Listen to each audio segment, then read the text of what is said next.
every swipe, scroll, and notification is part of a global battle for the most valuable resource of the digital age, your attention. This week, we're going to explore how algorithms became the new cultural gatekeepers, why platforms are engineered to become habits, and what happens to society when shared experiences fragment into personalized feeds. And on top of all that, could AI turn the attention economy into something even more powerful? Let's get into it. Welcome to The Rundown.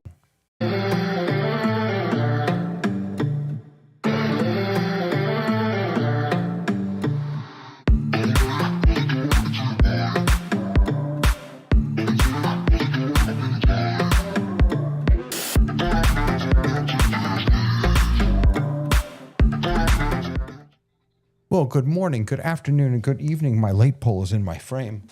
There we go. Good morning, good afternoon, good evening, everyone. Hi, this is David. Happy to have you here. Welcome to the Rundown.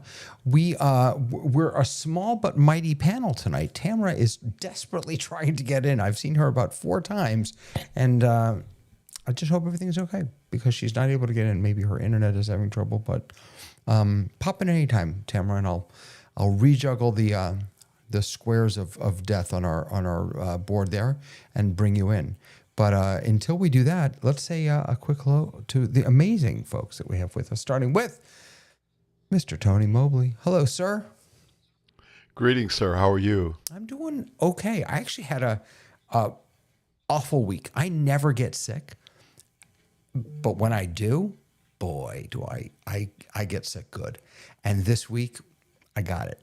A Sunday night till yesterday, I could not move.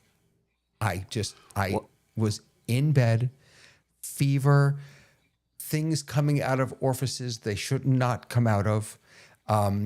It was really unpleasant. And thank God, I'm not 100%, but I'm feeling so much better and happy to see you. You look like you're on the mend. I'm definitely on the mend. But that's what you get for asking, how are you? See, most people don't actually tell you, but you say, hey, how you doing, Dave? Well, I had diarrhea. And I go, okay, sorry. Moving on. TMI. Hi, Dave. Oh, what a great start, Dave. What a great start. Let's get all of it out there.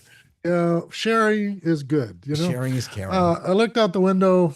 It's sunny and blue out there with the most beautiful clouds floating through. So I feel bad for Tony and his weather. Yeah, Tony, what is going on, by the way? Yeah. Tornadoes. Oh, my gosh. Throughout the state. And also, the other thing, too, is that we have had rain every day since Sunday. Well, Saturday, Sunday, Monday, Tuesday, Wednesday. And so not only is there an issue of tornadoes, there's also a flood watch. So we got both of those things going on. Wow. Yeah. Holy moly. Look at that. All right. Well, stay safe. That's some storm. Yes. And are you in Macon? My in-laws are in Macon. Your in-laws and, are in Macon. we were in worship service. Right? Isn't that where the church is? Yeah. The church is in Macon. Gotcha. Yes. Okay. Right. I've driven So through we had to Macon. end early because the tornado sirens were going off. Really? All right. It was coming through the Zoom. I've driven through Macon. It's not funny, but it's just... No, it's not. That's so as long as everyone's so safe, unusual. that's all that matters. Yeah. Yeah. And rounding out this happy crew is Mr. Sky Gleason. Hello, sir. With that idyllic background. I'm sitting in the square of death, you tell me. What a way to start. But my goodness. Paskin, square of death? Fair enough. You know how to lead with a punch line. That's oh my gosh, square of death. Sorry, I'll be in a round of death. I'll be around. No, I'm very fortunate. I am not in tornado land, but I grew up there. Kansas was Tornado Alley, coming up through Texas, up through Oklahoma, right up through Wichita there. And many a night we would hear the sirens blare. We would go down to the south. Is it southwest? I used to know. You had to know which corner because as the tornado would hit your house, you wanted to be the closest to it so that the debris would fly behind you. Oh my And gosh. so you were taught. I was taught as a child, and we would have blankets, and we would have the little AM radio down there, and then we'd watch the not unlike the Wizard of Oz. We would wake up to many a mobile home Sure. gone. We have that Just down gone. here in Florida also. And just not tornadoes, which are Yeah. actual hurricanes. Yeah.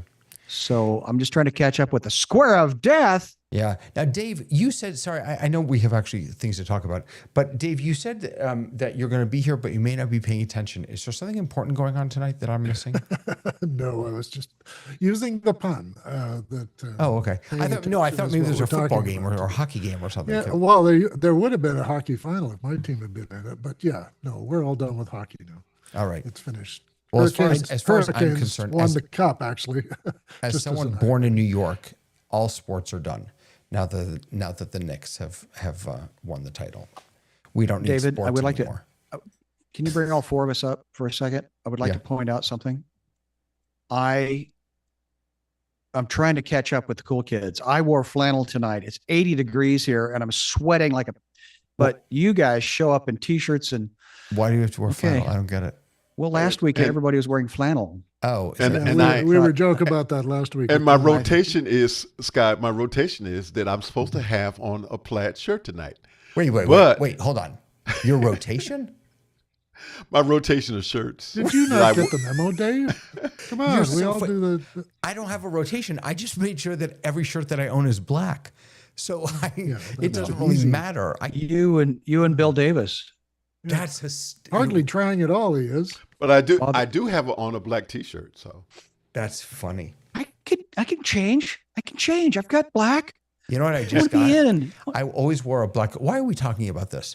I always wore a My black fault, T-shirt. my fault, I my just fault. I just ordered a bunch of those slimming shirts. You know, the really tight things that are Built moisture different. wicking. Yeah, Try built different. Those are yeah. those are I'm on a that's in special fact that's what new I'm wearing diet tonight.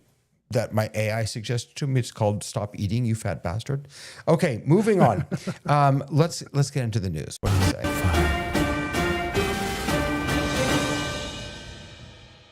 Am I going to get into big trouble because I just said that? I hope not. Oh, I think No, you're not. YouTube's going to shut you down. I didn't mean to. We're all friends Hey, here. We don't care. Speaking of YouTube, so the number one story, not the number one story, the first story is that a friend of ours, a friend of the show's, Mr. Beast, hit 500 million subscribers this week on his channel. That's an eighth. No, it's not. That's a 16th of the world's people or something like that. I mean, this is Yeah, and its subscribers is very important. Like this is not just views. This is people who said, I want to know what he's doing all the time. And they're also following his popularity in itself, that he's the most popular YouTube video maker. and this also He's not beating Gaming Style for views because that one's at 5.5 billion. And Baby Shark, I think, is 13 billion. right. So this those is are just one views, channel, one of his but channels. This Yeah. is subscriptions. Yeah. No, but That's really subscriptions to significant. only 6 one of his subscriptions channels is is- my point. Is it? What? Oh yeah, this is Well, just which the one Mr. is it? Beast channel. This isn't his gaming channel. It's not any of his other channels. No, they're probably not as high. Yeah. Oh no, definitely, definitely this is the highest one.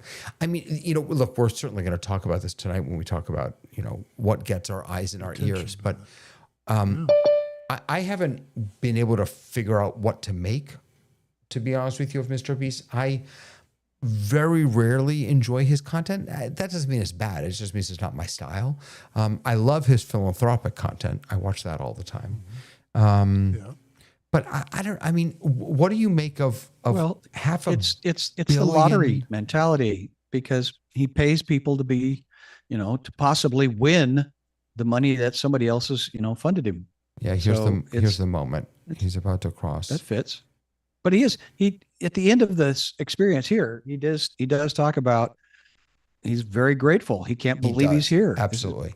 And He's YouTube very humble. gave him a custom You know, there's a Plaque. play button and all the different play buttons. They made him a custom Mr. Beast Platinum. thing, Is that there what's above platinum? oh no, it's Unobtainium? just huge and ridiculous and yeah. Rather appropriate. There we go. Solid 500 gold, yeah. million subscribers. Wah, wah. A few earlier this year, he posted a video that he had recorded, I guess, 15 years ago, and or something like that, and he had recorded it and set it to go live. 10 years or 15 years later, and then it went live, and this was back when he had 10 subscribers, and it was really interesting to see. I mean, does this metric, 500 million subscribers, does it really, other than the fact that he's making bundles of money, does it matter? I think it does. Yeah. 500 million viewers have never gathered together at all, ever, in a live mass media channel. Other These than are landing on the streaming moon. channels. Landing The on the moon. streaming with- channel allows him to multiply it because it's asynchronous. So he can have at any time 10 million or 100 million. And then the rest are all watching it secondary. But over that period of time, you've got subscribers who are clicking the subscribe button. And that Okay, means but my question is, who cares? Like, what does that actually mean? Oh yeah, no, but it only means that he can attract an audience because he appeals to something which is in the, as we say in German, Zeitgeist. There is a collective understanding of what he's doing, and they enjoy it, and they want to support him by doing it. And there is a network effect, of course, that it's now Right. popular, and therefore, if I'm going to be in the know, I've got to be subscribed as well. And that's a secondary effect of all attracted audiences. Right. But in the sense that he was first, and he does some outrageous stuff, and he does some, as you say, some philanthropic stuff, and so it comes across as being one of the real guys on the YouTube. Yeah, I think it speaks to sorry. No, I was just going to say, I think it speaks to a bigger issue in that's the reason, not so much him, but content creators in general. It's the shift from TV. That's where people are now. They are online, they are consuming content, and that's why you have HBO and Paramount talking about a merger, because it was approved. And they have to do that because we are not watching TV. I can't tell you the last time that I actually watched TV. I don't. I'm on YouTube the majority of the time. I'm on LinkedIn. I'm on Facebook sometime, not very much, but primarily I'm on YouTube, and I'm consuming all kinds of great information on a variety of different topics. And regular TV is essentially gone. It is gone. It's dead, yes. That I would agree with that, Yeah. because it actually died a slow death when it suddenly started being reality TV, fake reality TV, and everybody knew it. And then it was pushed around because the lowest common denominator was, action detective shows and that sort of stuff. And it became a monolith, and nobody needed any of those channels anymore. Cutting the cord was part of a decision to see if it could be done. And then later it became the thing to do when there was selection, when there was content, when Netflix was a library bigger than anybody had seen, and none of the broadcast channels had that content, so people moved to it. And binging, of course, gave you the chance to really catch up on something or be ahead of the curve by watching it all in one night. And also created the term Netflix cheating, which means you pretend you didn't watch the show before your wife, but you did, and she didn't like it that you saw the show before I did. So I think you're right, that's what's going on as a technological shift and a more culture shift. But why the beast can get 500 million people to click the subscribe button and stay there, and okay, I'll give them a percentage of those are bots, but it's not as significant as the many people who are real that have pushed the button. So I think, he's as important now as, for you guys, Walter Cronkite. Brody Hefner, who's watching, jumped in and said that he sets an example of positive values with his creative philanthropy. That's one of the things about him, is that he's there's no language, there's no sexuality, at least none that I've ever seen. There's no real violence.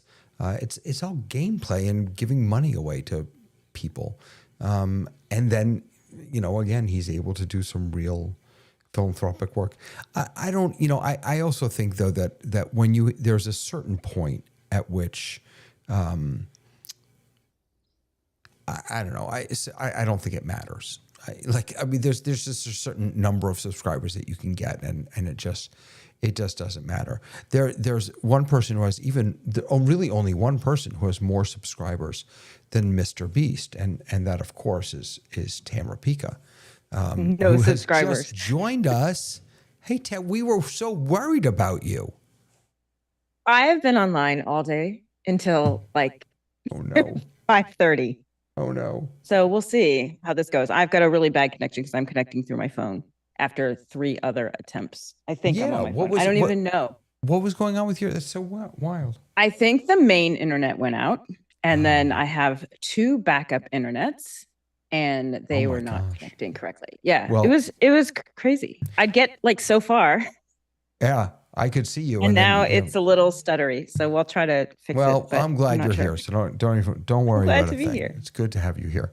All right, so that's the Mr. Beast, and we can come back to this when we talk about the other story, the real story. Sorry. Well, wait, I remember hearing a podcast about the most people complaining about this newfangled technology called the radio, because it was going to be putting out, and the people that were complaining the most were the publishers of piano music. Because prior to radio, people would gather around the piano and they would listen to somebody playing off of the sheet music. And the radio, of course, replaced that. And so that we are seeing this happen again and again. And when David said, at what other time have 500 million people joined in a single thing? I did watch. Okay, I sped through the hour and 31 minutes of Mr. Beast thing that you gave us homework to do. I didn't watch the whole thing, My plan was not for you to watch the whole video, for goodness sakes. But at one point he says, no, the numbers are going down. No. Oh, okay. And then they came back up. So as in this hour and 31 minutes, it was a promotional gag. And I think the evaluation that Tony made, is that he has chosen a wholesome approach. Right. He's chosen a non-cheap, sleazy, whatever that see, that's the irony of the word adult. Speaking of an oxymoron. Right. So anyway, he has. I mean, But it's also community. There's the punchline. It's also community, because that's the main difference that we have. We talked about it last week, that there's no community for national regular broadcast television. But these kind of things, he's created a community. They show up just as much for him and for each other as they do for the show and the content. So the content draws you in, the like, subscribe, and algorithm keeps you there. But it's really the community that gets people going, because even when they're not talking, even our own community, they come to this show, but they're talking with each other and creating that community where people know that they can have a conversation. That's one of the things that is drawing to the internet versus standard television. Another The thing law is like and that's Brody are communicating even as we speak. Yeah. Another thing that's interesting about him, I think, is that he does short form content, but on YouTube, his big videos, the ones that get 80 million views, 127, 156 million views, these are all long, what I would consider long form content. They're more than a half an hour long, almost all of them. And they've gotten longer, I think. 3 years ago, they were 15 minutes. 4 years ago, 17 minutes. 3 years ago, 12 minutes. This year, a month ago, 5 months ago, they're all 30, 40 minutes. And, they're getting people like Kevin Hart and I just blanked on his name. Oh, goodness gracious. Jim Carrey? No, forgive me for forgetting the names. But he's bringing in big names, right? His last video, I think, that he did was it was really nice. Here it is, 50 YouTube legends fight. It's not really fighting. They were playing games. But he had Marquez Brownlee. He had the founder of YouTube there. He brought in 50 of the most influential YouTubers for him. Am I frozen? Can you all No. guys see me moving? No, I can see you. Okay, good. Yeah, I'm fine. frozen on my screen, as long as I'm not frozen for you. It's just, I don't know. Look, we don't have to stay on this. I think he's an interesting character. I think what he's done is really interesting. I'm just not. I don't know that it really matters once you hit 100 million, or 10 million or 50 million. I'm just not sure that it matters at that point. But I don't know. All right, let's jump on, because the real story of this week is the fable about Fable. It's the saga about the Claude Anthropic model Fable, which was there until it wasn't. The story is, we don't really know the story yet, but the story is that Anthropic published Mythos to a few big fancy corporations that plugged as many holes as they possibly could. In fact, I heard that Microsoft plugged like 100 and something patches in the latest security fix that they sent out. And then with the idea is that they were going to get people get ready. And then they released Fable on, I think it was a Monday maybe, and by Friday it was gone. The American government said, national security concerns, and it issued an export control directive on Friday that called for suspending all access to Fable 5 and Mythos 5 models by any foreign national. The problem is that half, if not more, of Anthropic's employees are probably foreign nationals. So Anthropic felt that it had no choice but to pull the model. A couple of other things that I've heard about since then. One is, I think, a fair critique of Anthropic here is that not very long ago, I think it was just 2 or 3 months ago, the head of Anthropic said in an interview that the government should regulate this. You're welcome. Here they are regulating your model, doing exactly what you said. So maybe they asked for it. The other thing is that there was a letter that has been put out. It's public. You can see it actually at freefable.org. I'll pull it up for you here. Oh my goodness. Wait a second. Started. Look at that. How quickly we can have a save this or support. Wow. Okay, so I don't think that's my internet. I think there's maybe someone did something about this. So freefable.org was an open letter. Goodness, I wonder, I hope that's not me. I hope it is me. Freefable.org is an open letter by a number of tech folks saying, number one, this is not how you regulate something. Right, so please give it back to us. Number two, they said, Fable is not unique. They said we can do a lot of the stuff that we could do on Fable on on OpenAI's 5.5, on, I don't know that they mentioned Gemini, but Gemini 3.5 perhaps. And even they said some Chinese models. So on the one hand, they're arguing, give us back our Fable, please. On the other hand, they're saying, you're silly, you're being naive if you think that this is going to, save the world from AI. This is one model amongst many. I don't know. What do you all think? What's your take on Dave, go for it. What's your take on this whole fable thing? It's a two-part take. I'll do the first part first, and then maybe I'll remember the second. I was doing work for the Defense Department, which involved a liaison with the U.S. Defense Department about these things. And I had to let two people go who were not Canadian citizens. And they just happened to be Chinese. And they're very good people. They did all our other work for us with, Arab countries and all the rest. But the U.S. military does not like to have other people knowing what their secrets are. I don't know what Fable does. You didn't give us any of the profile of it as to what features it has. But just as with Anthropic's others, there are security concerns. And if that's what they found, that the people who work at Anthropic have to be free and clear of any suspicion, then that's probably what's going on. If it isn't what's going on, then I don't know what the advantages Fable has over any of the other models, because I'm not chasing the model stream at this point.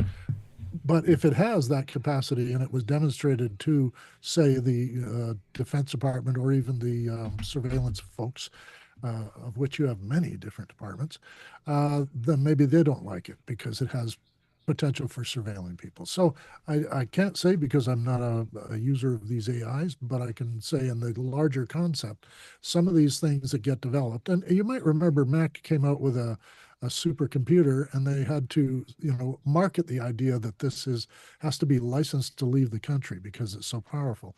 And other countries had restrictions on whether you could have that kind of computing power or could export it. Yeah.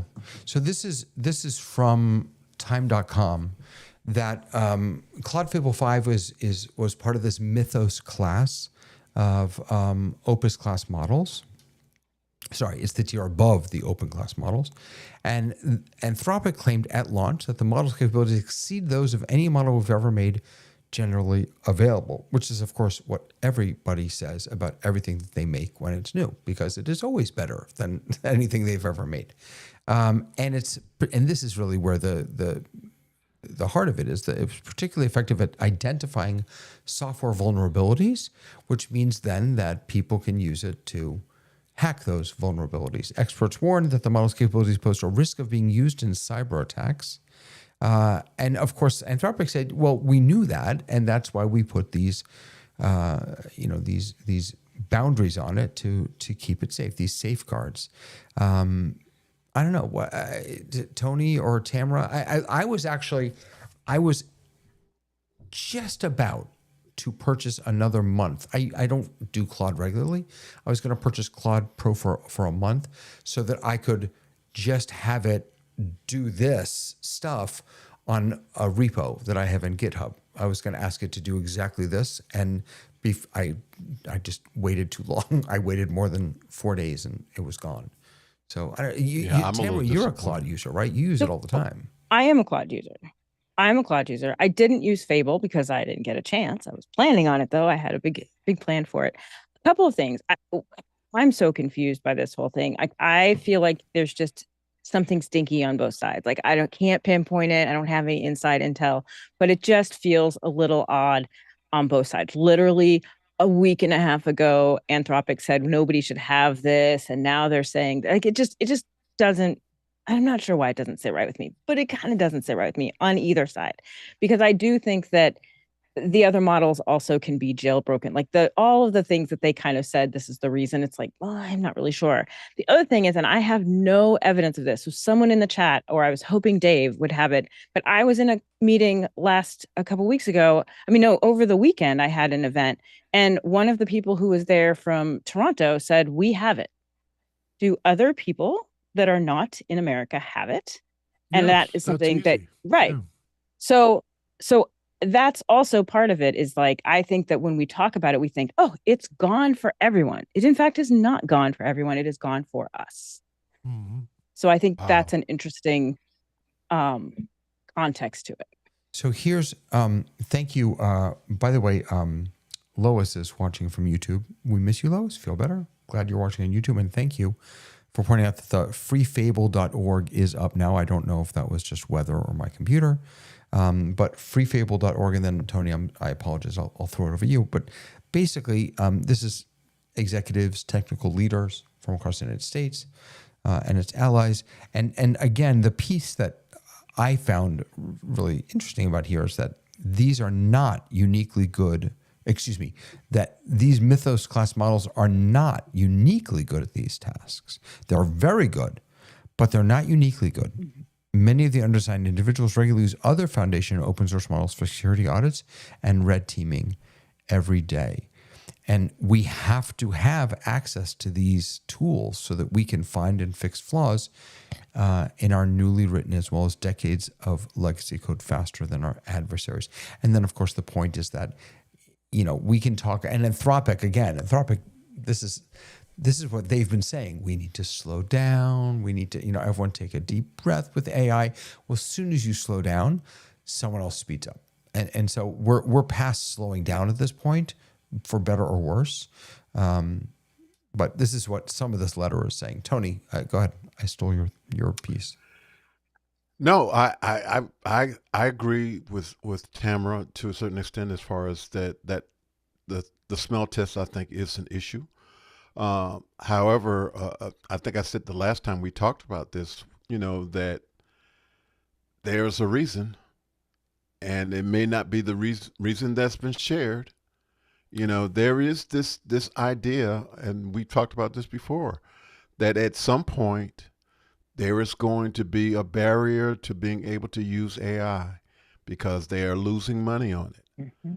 Everybody knows that they're losing money on it. And so this might be a preamble to, if you can't pay $500 a month for the use of the AI, and I don't even know if that would cover it, then you're not going to have access.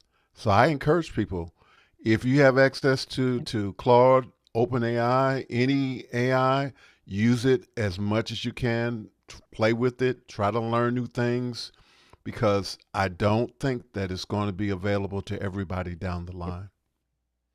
There was... agreed. There was an article, I'm searching for it now. I'm sorry, I don't have it handy. Here it is. It's from Ed Zitron. Where's your Ed at? This was shared in another channel that I'm in, and it's about what you were just saying, Tony. It's about the amount of money that AI is losing. In 2024, AI lost $5.09 billion. In 2025, it lost $38.5 billion, and it goes through all the money that I mean, they're just burning through cash. Unbelievable how much money. I don't get the sense that the government is trying to protect us from, or protect these companies from, going under. I don't think that's the case. I mean, look, the truth is that Anthropic already spent the money on Mythos. So, not releasing it now, all that does is deny them more money, because more people won't sign up to use it. Or this is the best darn marketing scheme in history. You announce something, you say it's too dangerous, you can't have it. Then you release it, but then, oh, no, too dangerous. It's too dangerous. We can't. Well, scarcity drives interest. Right. Scarcity drives attention. And that Anthropic already had attention. And my business partner and I in Boise are using this tool. And a month ago, when we were doing a conference, capturing hundreds of really dynamic stories, and that we were able to inventory this, create a database of the 100+ people, and come up with 1,000 different micro stories that can be now searched and documented and found instantly with regards to a topic, that we were able to build that database in under 2 weeks. And it's on a platform, it's usable, it's searchable, it's playable from scratch.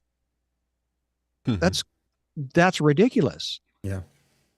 But that tool, as Mark, my business partner, kept he would wake up in the morning and what was the vampire coding was the reference, because we just kept coding because it just kept coming back with more, but it was not cheap.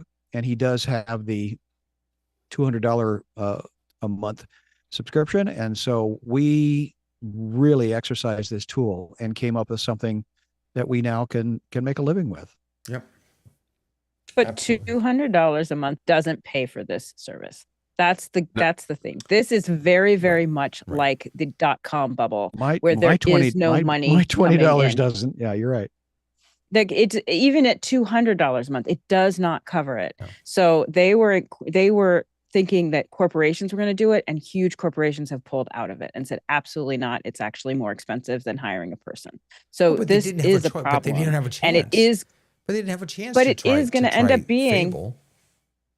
right. But we're talking about like all of these in general. Now, if Fable is so fast, big so companies quick, are opting for hiring people instead of using AI. Well, it what's is happened too is they've tried AI and expensive. it didn't work, and now Yeah. they realize that the same work could have been done Like cheaper. Microsoft gave all of their people Claude and said, use it. We want you to use it. They found out that the tokens were so expensive. They were more expensive than hiring people.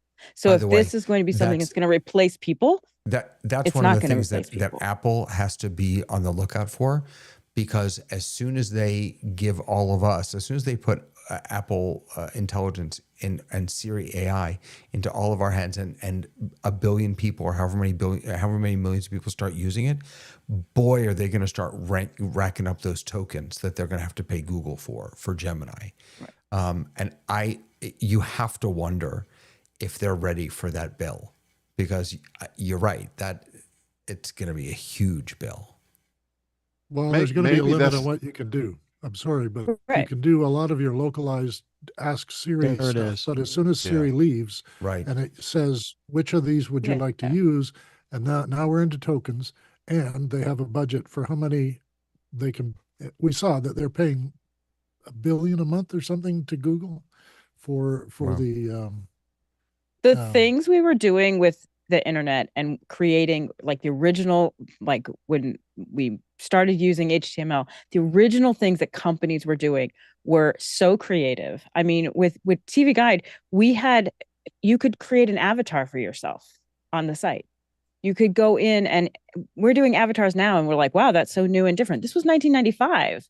You were able to create an avatar for yourself. By the way, it was so interesting. And did you see, speaking of that, we're really getting off topic now, but did you see, although this is sort of connected, what This is Zoom kind of the topic. just announced? Zoom just announced a partnership with what was it? Humane. Forgive me here we go. No, it's for Tools for Humanity. So what Tools for Humanity does is it has tests essentially to see when you show up in a Zoom meeting, are you real or are you an avatar? Right. And so, because people who gave us avatars we were playing with avatars, and I was in there railing about who would want to ever show up with an avatar. Well, guess what? Zoom is now partnering with a company to ensure that people can't show up as avatars. And maybe this is all going back, Tamara, to what we were talking about a little while ago when kids were booing AI at colleges. Maybe we are beginning to see even more of a backlash. I think what we're going to see instead is we're going to see a lot of people jump on board. It's going to be super interesting. And then they're going to throttle back, and you're not going to be able to do the things that you were able to do yesterday. And I think we're seeing that with Fable, because Fable, if it is faster, bigger, better, it is using more tokens, doing less. Oh, yeah. So if people are using Fable to ask a question, it's using a lot of tokens to do that.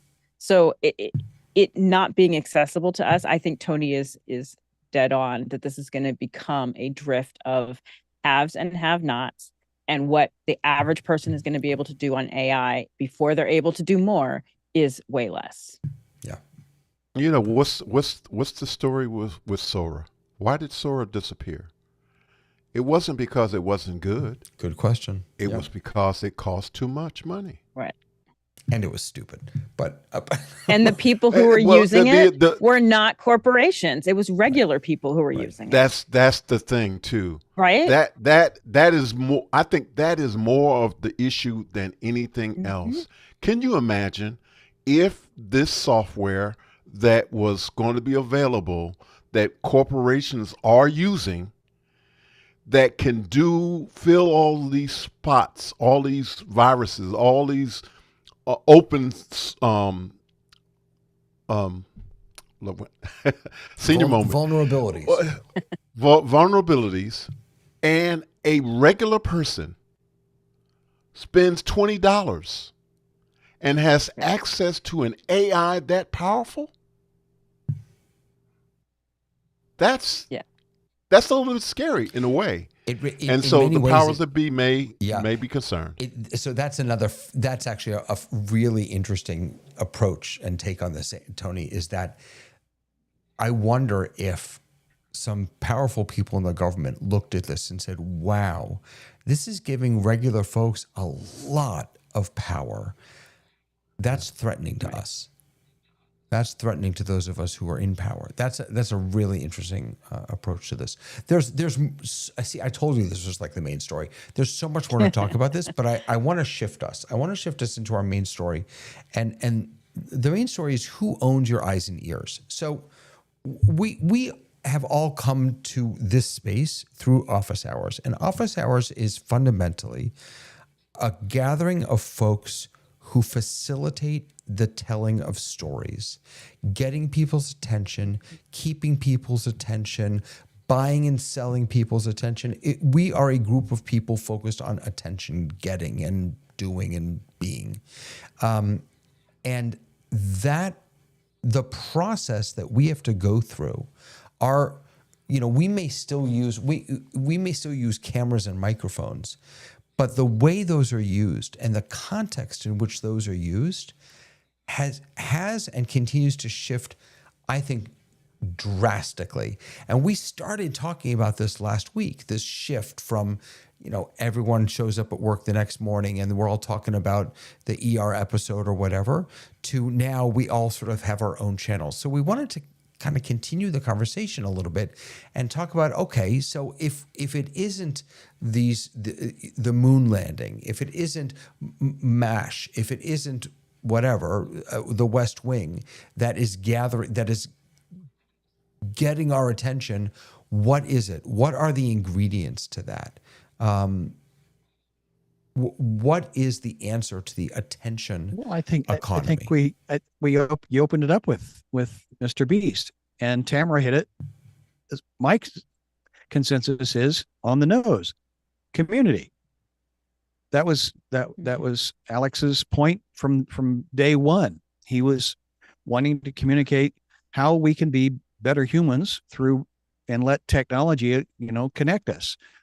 And so again, it wasn't bad Zoom, it was bad video and bad audio that he was the champion against. So I think that's a little simplistic, and I'll give you an answer from today. So I posted a question in Lovable, on Facebook today about a thing I was doing in Lovable, and the people that I read their full answer and followed up and gave us a like to and to their comments were the people who gave me helpful information.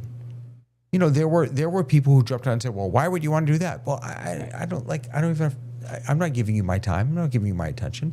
If you give me a thoughtful answer, if you give me something that's helpful to me. And you have gathered around and with people of like mind or of like attention, and that's what I'm calling community. So is it simplistic, that, but or obscenely complicated? For me, the core ingredient there is not community. I don't know this person. I'm never going to meet this person. I'm not going to chat with this person offline. Never. I'm just not going to. For me, the core ingredient was that what captured my eyes and ears was something that was beneficial. That it helped me. It served my needs. But I think what you're talking about too is what we call the algorithm, right? When Google first came out, you would search something and we would all get the same results.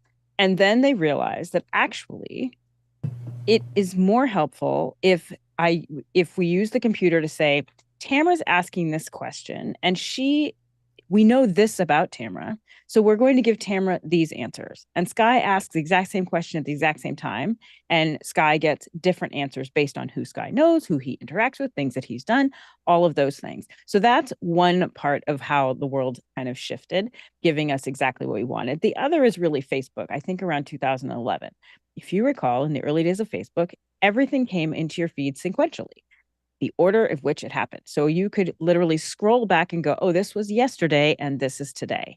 Around 2011, they shifted that. I know I missed that. They shifted that to be what we think that you want to see when you want to see it. They have decided for us who you're going to see, what you want to see. And I think that the combination of those kinds of things where we realize that we can target people really made it.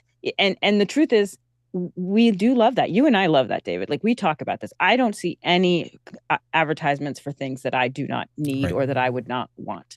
Right. So there's a certain amount of that that's great. There's a certain amount of that was profitable, which is, of course, why they would do something like that. But we are now in kind of this place in our life where I only want to be helped.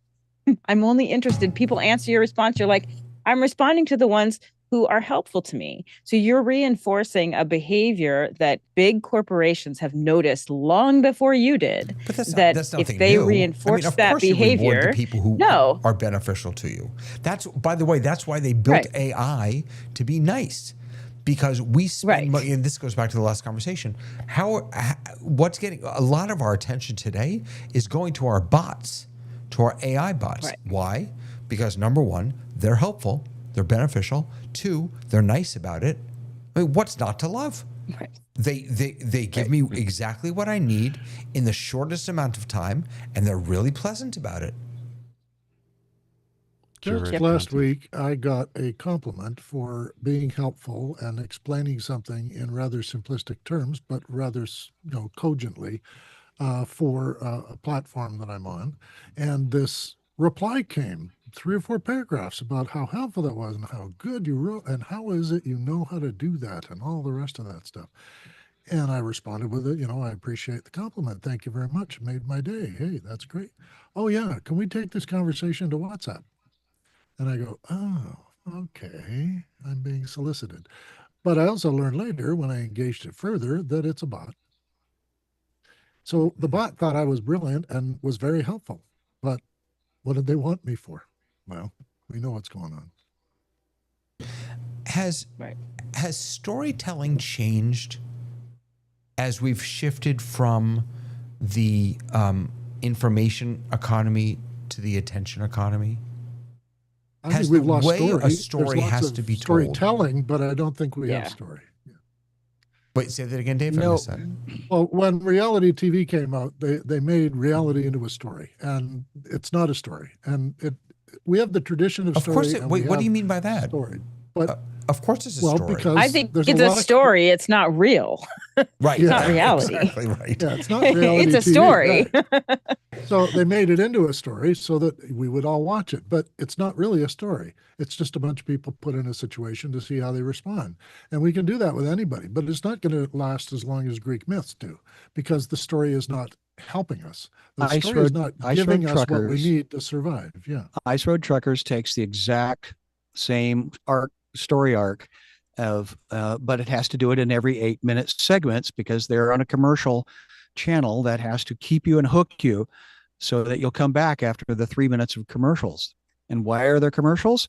Because it's the entertainment business. The business of entertainment is there to be and make money.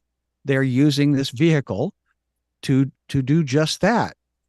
So consequently, they're going to, find the addictive things, the emotional things. But has story changed since the beginning of time? No. Have the delivery devices changed? Have the styles and methodologies? Yes, because technology is different than when we were sitting around the fire. On Tuesday night, we were talking about. Oh, sorry. Go ahead, Tony. No, I was just going to say that I think what we saw on Office Hours on Tuesday night is a good example of the whole idea of story. And it was about the tool. It was about the iPhone as a filmmaking device or a video producing device, and it was all about how you can use the. We had some really good people on there on that conversation. I was really intrigued by the fact that one of the speakers really leaned in on not having to add the extra stuff to the iPhone, because on all the Apple events they have the iPhone and then it has tons and tons of additional things to it. But this particular, I can't remember his name right now, the particular guest was leaning into the whole idea of just taking that regular iPhone and just telling a story. Yeah, that And was Stuart that Marshall. I think the story is still available to us. It's just the tools have shifted. That's what I believe. Yeah. I, New I tools, think same that I think that craft. Right. that's the reality, for us. And even that is not new, because if you think about Right. technologies in the past, the first motion pictures were a different way of telling the story. The first book, that regular people had access to is a way of the best way that we've known from time uh, um, ongoing. A book in a story in a book. I mean, I guess what I'm what asking can though, I Tony, say? is yes, I agree with you. The job is still telling the story, and the tools have changed 100%. I do think though that it's more than the tools. I think it's also the practice and the work of storytelling itself, because we have to be responsive to what people are looking for, to what's going to grab their attention. I'll give you just a personal example. Is I know a lot of people love audio podcasts. I'm a visual learner. I'm a visual guy. Even when I'm driving home, I'm listening to YouTube, but I have the video up. I'm not looking at it. But I don't even know how to. I don't even know how to consume information via audio only. So if you want my attention, audio podcasts are you'll never get me. You'll never get me to listen to an audio only podcast.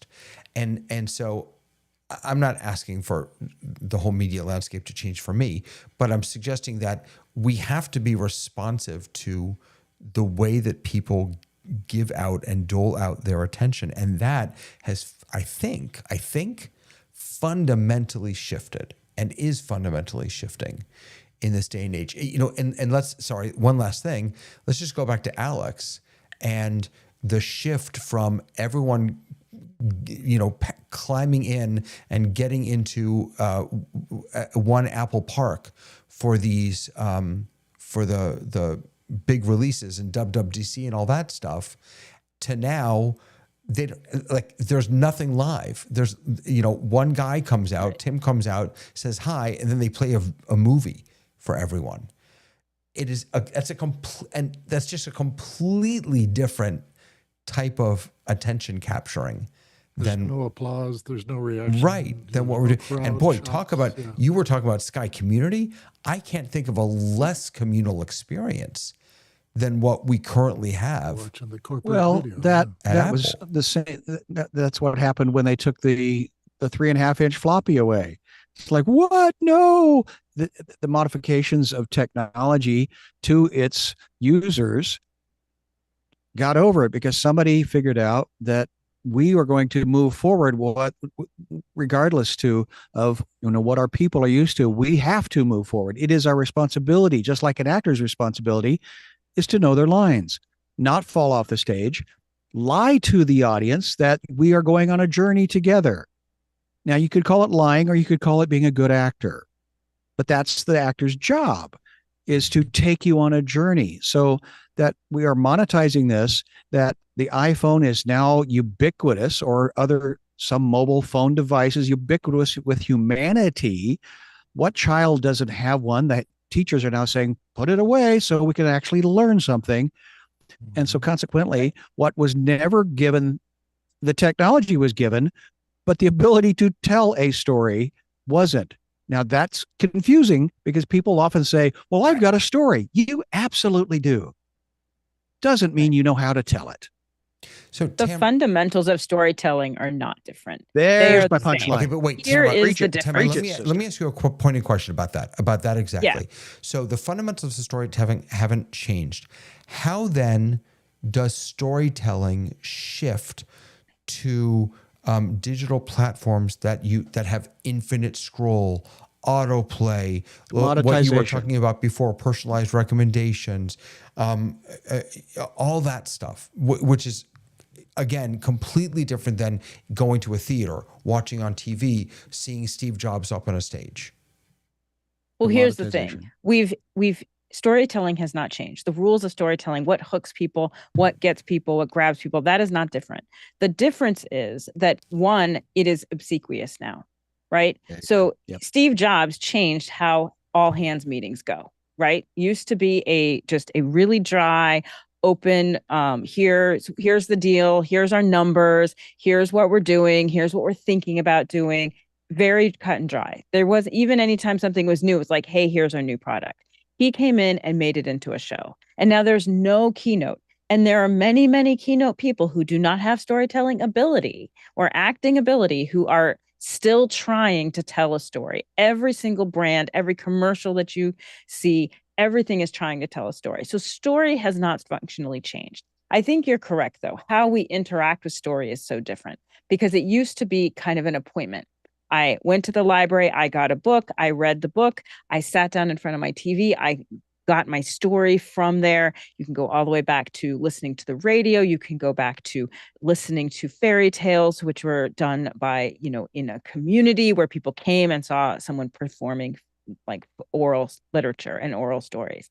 The difference is that now it is everywhere. So we can't really identify it. And with so many things grasping for your attention, I think that, the truth is things are getting our attention that we really don't care about. There's stories there. I'm engaged in someone's trip to Target, but do I really care about their trip to Target? No, I don't even know this person. But the reason I'm engaged with it is that the storytelling things are there. They've got a hook. Okay, I'm hooked. They've got a cliffhanger. I'm going to the next video. So all of the same things that got you into this, a hero's journey to Target, and here I am sucked into it. So story is still working. The difference is anybody can tell a story, and we all have distribution capabilities that we did not have in the past. Well, anybody I can wonder make, though, go ahead. I'm sorry. anybody can make a thing, whether it's a story is debatable, but that's what I was going to speak to.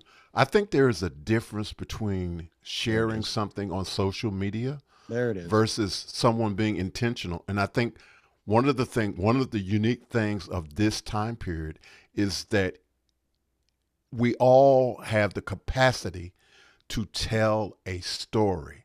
But I think that there is a distinction from us being intentional about telling a story versus us sharing something that may not be really important to the mass of people, but it's just sharing something on social media. They're not really trying to tell a story. Well, but anyone has the capacity to tell a story. That is what is different. You had to have tools to be able to tell a story really well. And now everybody has the tools. It's just a question of the level of expertise that they are able to tell the story that makes the difference, I think. Well, and stories take an audience, and they take a storyteller and they take an audience, right?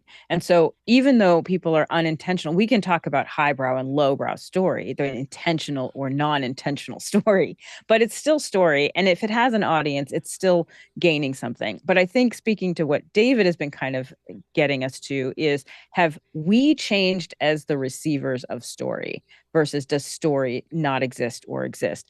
Does high quality story exist? It still exists, but you have to go find it. Is their story, their story all around you? Commercials, anything, all of those, anything that's causing you to subscribe, it's because they're telling some kind of story. Even in a podcast, they have framed a story that you're going to interact with. So the question is, how have we changed to where we're seeking out certain kinds of stories or any kind of story, because I don't want to engage, maybe I don't want to engage in deep thinking. So great, TikTok's fantastic for that. I get a bunch of stories. They're not necessarily great, but they have an audience and they've got me. Why do they have me? What has fundamentally changed in me, the viewer, that is willing to interact with any kind of story that comes my way, as opposed to certain stories? Here's well, if I were to respond Please. to Tamara, I would say that in the case of TikTok, because we are bombarded with so much stuff, that is a distraction for you. That is a way of freeing you from all the junk that's out there too. So we need to escape some of the stuff that hits us every day, because really, if you really think about some of the things that are the headlines right now, it's depressing. Yeah, it's heavy stuff. And so we escape sometime by not necessarily a good story. It's somebody says something or does something that's peculiar or strange or different, then I don't have to think about all the other stuff that's out there that's really sort of weighing my on me. attention spans fundamentally changed, because even with There it TikTok, is. when TikTok went from being 2 minutes to 10 minutes, I find I won't even stay for a full 10 minutes. You have to really get me to stay for a full 10 minutes. I'm like, scroll, scroll, scroll. So my fundamental ability, now I can sit through lots of story, but my fundamental ability to even want to engage has drastically shifted in even the last year. That's some of what I was trying to get to. Dave, go ahead. And then When Scott. I first started in broadcast, one of my jobs was to make interstitials. They're the thing that comes in at the end of a program's credits to fill the time toward the top of the hour. They're sometimes just 2 minutes, they're sometimes 5. I made one that was 10 minutes long, and occasionally the show would run that far short that people would get to see a lot of that 10-minute piece. The playback operator would backtime it, so he'd start it at the 10-minute mark and know that it's going to stop at the top of the hour, and then he could go to have a coffee break or whatever. But I made an interstitial that made the phone light up, and we got more complaints about it than anything else I'd ever done. I'd done years of this stuff, and I made this one thing especially to test something, and that was attention. The shot is, well, when I shot it was 20, but I cut it down to one 10-minute segment out of the 20, set it to some light jazz, and just title it August 11th, 1976. And it is people leaving a building. If you've ever stood in front of a building waiting for someone, you see 10,000 people come out of a building all at 4:30. It's quite something to see. I parked the camera, folded my hands, and stood there, recorded the whole thing, put it on, edited it, made it nice, and we would use this. And they reported every morning after the thing got played that Dave's interstitial was driving people crazy because nothing happens. There's no story. Nothing's happening. A lot is happening on the screen, and people were caught by it, and they were furious. They were mad that they couldn't turn away from this thing because they were waiting for something to actually happen, and it doesn't.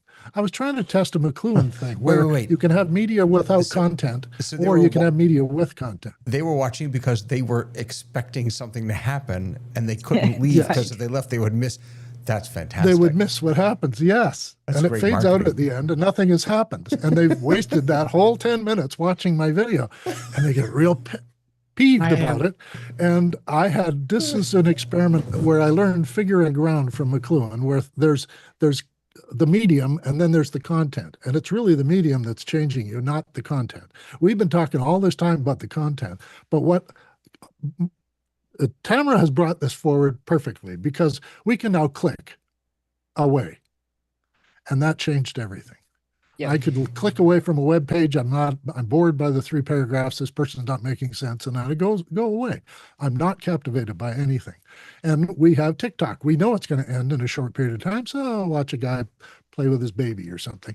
And So- all of that stuff is easy now because we can click away. And it started with iPods where you didn't have to listen to the whole song. You just push a button and you're on the next song. So maybe And stories we're- haven't changed, but I still do Right. think that it's more than The just consumption of them the is tools. different, And yeah. so let me throw out one other possibility, and then Sky is all yours. Tamara, you sort of got to this when you suggested that maybe we're the ones who've changed, right? It's the consumers of content. So one of the things that I found fascinating in the research for this is the difference between engagement and connection.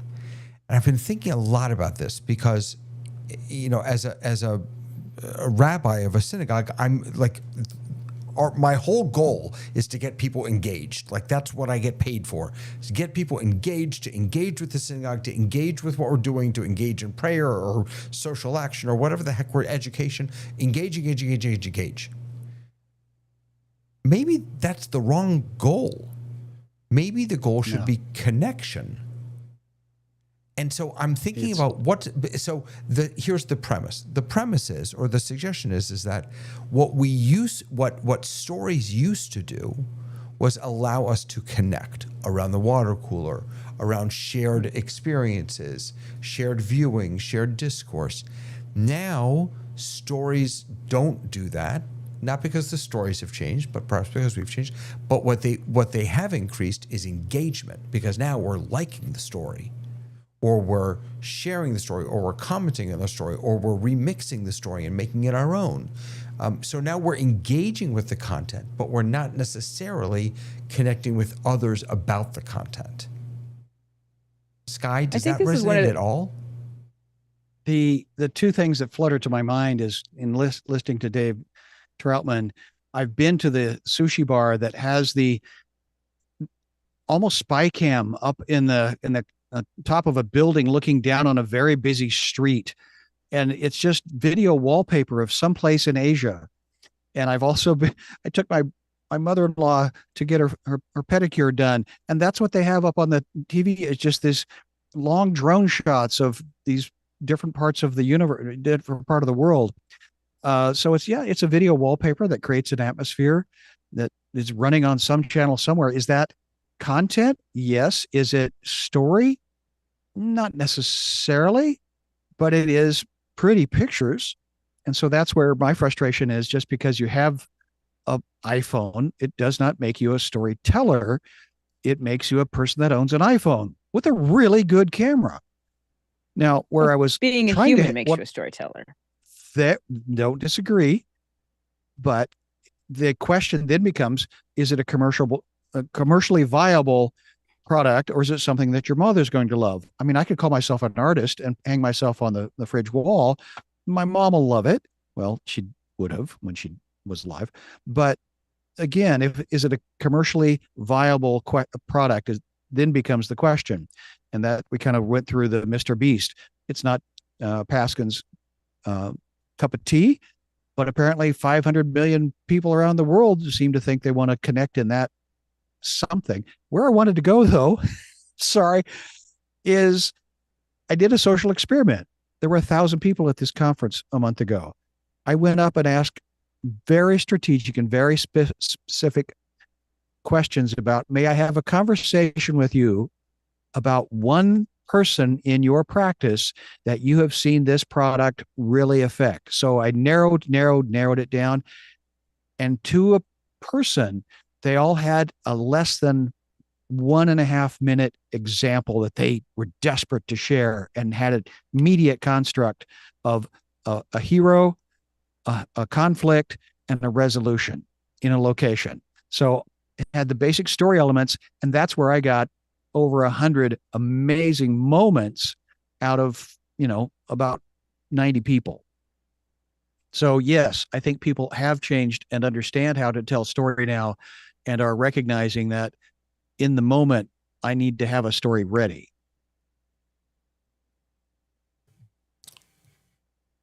Okay. I would just push back on one thing.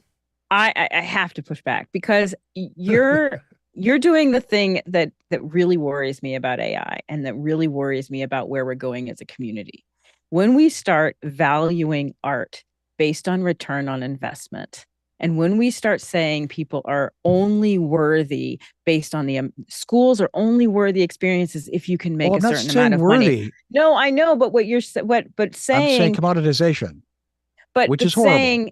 but saying this is art versus this is not art, right? If someone is if an artistic exchange is something where someone is telling a story and someone's reacting, I may scroll through 8 million TikToks and I I've seen never a Jackson respond, Pollock in person. I right? don't get it. Right, but you not getting it doesn't make it not art, right? Don't So I disagree. think but I Absolutely. think one of the things that really kind of just thinking about where we used to engage in stories differently, and now we're all kind of saying, well, where I'm saying, I will just speak for myself, that I'm scrolling, I'm not engaging. And then when I'm curious, I am engaging. I'm not commenting, but I'm reading comments, right? So I'm looking at that community, even if I'm not a part of that community. But that is but no. now but with that, AI, that is you engaging. have, Tamara. That is but- engaging. It's not connecting. but it's not connecting. Right. But I'm engaging in it. I'm not connecting. Now, here's the thing. When I go to look up anything now, it gives me, even a regular article has a summary at the top that is not even AI, that is intentional by the writer of the article, knowing that I won't make it to the end. So they want to make sure that I know. So we are shortening our attention span so that we don't have to engage or connect, because all I have to do is skim. Which again and is that's not art. becoming It's not interpretive, because isn't art to inspire, encourage, empower? So why do you have to document something and this is what you're supposed to get out of this? That's not art. But I don't think art, the definition education. of art is to inspire. And I don't think that is what defines something as art versus not as art. All right, hold on a sec. Because I'm going to, Dave, I see you there. Hold on. Take it, Dave. Dave's getting the last Jump word. in. Save me, Dave. Dave's getting the last word. Tony, do you want to jump in real quick? And then I'm giving it to Dave, or you want to pass? You're good. Dave, take us home, my friend. Well, I don't want to get you guys on engagement, so I'm going to stop that one. But what I am noticing myself is that we're all watching other people putting stuff together on YouTube and on the other channels and in Instagram and the rest, and reacting to things.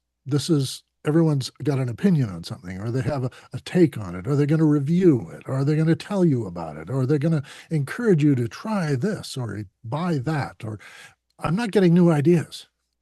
I'm not getting someone who has a new idea and is telling me something that I think everybody should hear about. And when I hear a good idea, I want to tell somebody else about it. My wife comes up with great ideas and I want to tell other people about them. But of course, this is lighting a lamp that should get larger. But our media stops us because everyone's decided they have a camera, they got a microphone, they can walk around with their DJI and talk to you. What is it? Oh, it's entertainment, it's attraction, it's getting eyeballs, but it's a review or a reaction video of music or something. And I'm not getting art, I'm not getting story, I'm not getting much of anything, except it's taking up my time. And I think in a sense, when we want engagement Dave, is not your time and your attention. At you. It's taking up your time and your attention. Your time and your attention, yes, but as is concurrent, because it takes time to be attending. But in terms of engagement, this is a fight I have with politicians all the time, is they want engagement, but they don't want to listen. And it's the congregation, Dave, that you're trying to engage with has to talk to you before it's engagement. It's not what you say to them. It's what they say to you that starts the engagement. I don't care what sermon you give, what kind of story you tell, or what kind of enthusiasm you're hearing from your crowd. If they're not coming back afterwards to talk to you about it, they're not engaged. And this is not possible in media. I've got Mr. Beast giving me a 20-minute entertainment, and then I can't do much more than go to the comment thing and put a few words down.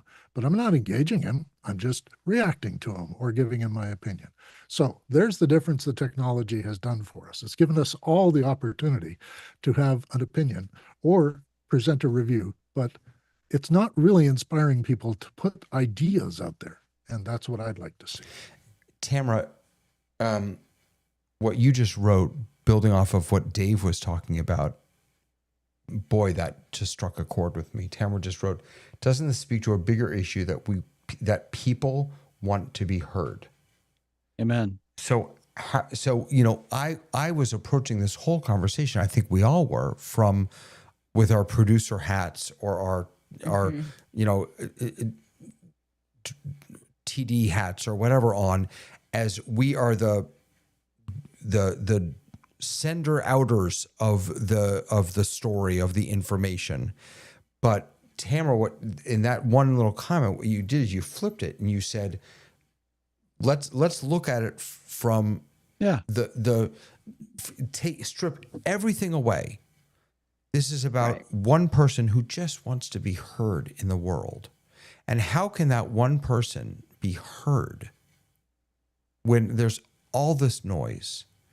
When there's and of course, then that same question scales up to, how can a small company, how can a small donut shop be heard over the Dunkin' Donuts of the world? How can or over the Starbucks of the world? How can a small software company be heard over the Microsofts and the Apples of the world? So that question scales up. But when you really take everything away, it's, hey guys. Yep. Yeah. And that's not new. The new part is that we have the ability to be heard. People have wanted to be heard throughout history, and people have been marginalized and not heard. And I think that what we're seeing now is the ability for people to make their voice known. And I'm going to I'm going to interpret that people want to be loved since the beginning of time. And love is being heard, which feels like I'm being, and then the word connected comes in. And to the question of, what is story? Robert McKee's point was, if your story is about what your story is about, you're screwed. And so that's where I guess, Tamara, that everybody has a story. Absolutely believe that. But you've also seen people that have the ability to communicate that in such a way that the audience does feel heard and is connected and engaged. And we have had a communal experience. And that's the difference between walking up to the Banksy experience and reading the critics, the comments on the side before experiencing it for what it was in its own construct. By the way, I did not mean to hijack. We're late. Sorry. Sorry. I wish Go we for had Paskin. more time. Yeah, but by the way, John Wallace, I just reached out to John Wallace in Discourse. I want to have him back on the show to talk a little bit more about this from his perspective. He's a fascinating perspective. But he just wrote about engagement with content. He said, you're not engaging. This is sort of a meta comment, not Facebook meta. You are not engaging with that content that exists. The algorithm is giving you what you engaged, what you engage and spend your time on. It's you were says it's what this show is all about before you ever engaged with it, because the algorithm pushed it toward you. Yeah. These are really, people come here that we're not being picked up by an algorithm and shown to a million people. That's not what's happening here. Yeah. We don't need no stinking algorithm. Wow. That's right. Wow. Let's put that on the title, okay? Right. That's we have a show title. Title of show. We don't need no blinking. We don't need no stinking algorithm. Right. All we need are good people who are listening and joining in the conversation. And I'm so glad that all of you are here today. Oh my gosh, my daughter is back again. She almost forgot, but she made it in. She said she almost forgot. She almost forgot. Everyone who is watching on Discord, in Mukana, on YouTube, wherever you are, grateful to have you here. Always grateful to have you here. Tomorrow morning, another show of questions for all of you storytellers out there. Tomorrow afternoon, if you're so inclined to come to the Zoom Test Kitchen, Zoom 7.1 is due for release in just 4 days. And it's a pretty significant, nice little update. And we just got the release notes. So we will be taking a look at that tomorrow in the kitchen. Yeah. That's what I got. Bye, everyone. That's enough. That's enough. What I got is enough. Yeah. Thanks for watching, everyone. We'll see you next time on The Rundown. Bye-bye. Bye.